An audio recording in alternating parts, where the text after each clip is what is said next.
دیتا ہوں کہ قضا نماز ادا کرنا ویسے تو ویسی ادا کرنی چاہیے جیسے عام آپ نماز پڑھ رہے ہیں، لیکن فقہا نے ضرور یہ لکھا ہے کہ بعض اوقات کثیر قضا نمازیں باقی ہوتی ہیں اور نفس ان کی کثرت کی وجہ سے ادائیگی میں سستی کا مظاہرہ کرتا ہے۔ ایسی صورت میں اگر ان نمازوں کی ادائیگی کے سلسلے میں تخفیف سے فائدہ اٹھا لیا جائے تو نفس باخوشی راضی ہو جائے گا، اور بہت بہتر ہے کہ وہ نماز میں تخفیف کر کے نفس کو راضی کرتے ہوئے تاکہ یہ مسلسل ساتھ دے اور جلدی جلدی نمازیں ادا ہو جائیں، اس چیز کو اختیار کرنے میں حرج نہیں ہے۔ وہ تخفیف یہ ہے، نمبر ایک، جب آپ قضا نماز شروع کریں تو ثنا اعوذ باللہ بسم اللہ چھوڑ دیں، براہ راست الحمدللہ سے شروع کریں، علم شریف پڑھیں، سورت پڑھیں۔ اب آپ رکوع میں گئے تو رکوع میں 3 تسبیحات کے بجائے صرف ایک بار تسبیح پڑھ لیں، لیکن اس میں ضرور ہے کہ جب آپ رکوع میں آرام سے پہنچ جائیں اب تسبیح پڑھیں اور ختم کر کے پھر کھڑے ہوں۔ ایسا نہیں کہ اوپر سے پڑھتے ہوئے گئے اور بس یہ رکوع میں گئے اور اٹھ گئے، اس سے پھر فرض پورا نہیں ہوگا۔ اسی طرح سجدے کے اندر دونوں میں ایک ایک بار تسبیحات پڑھ لیں۔ دوسرے اس میں ایک مزید تخفیف یہ ہے کہ آپ جیسے آپ نے خود کہا کہ تیسری اور چوتھی میں الحمد کے بجائے 3 بار سبحان اللہ کہہ لیں۔ اس پہ کلام کرتا ہوں لیکن ایک مختصر سے بریک کے یہ ایک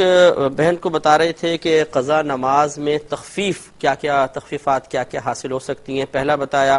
کہ آپ ثنا، تعوذ اور تسمیہ چھوڑ دیجئے، رکوع اور سجود میں ایک ایک بار تسبیح پڑھیں 3 کے بجائے،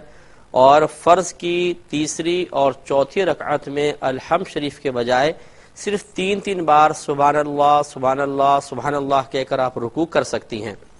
نیز آخر میں اتحیات کے بعد پورا درود ابراہیمی یا دعا نہ پڑھنا چاہیں تو اس کو چھوڑ دیں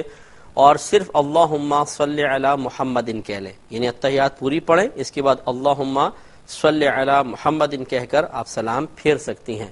وطر کے اندر 3 رکعتیں ہی پڑھیں گے، جس نے آپ کو بتایا کہ 1 رکعت وطر پڑھ سکتے ہیں اس نے غلط کہا، لیکن یہ ضرور ہے کہ تیسری رکعت میں دعائے قنوت کے بجائے آپ 3 بار صرف یوں کہہ لیں رب اغفر لی رب اغفر لی رب اغفر لی، یا اللہم اغفر لی اللہم اغفر لی اللہم اغفر لی، اتنا کہہ کے آپ رکوع کر سکتی ہیں۔ تو اس سے بہرحال نماز کافی مختصر سی ہو جاتی ہے اور نفس آسانی کے ساتھ نماز کی ادائیگی کی طرف مائل ہو سکتا ہے۔ یہ ایک تخفیف والا طریقہ ہے، لیکن افضل اور اولا وہی طریقہ ہے کہ آپ پوری نماز پڑھیں۔ لیکن اگر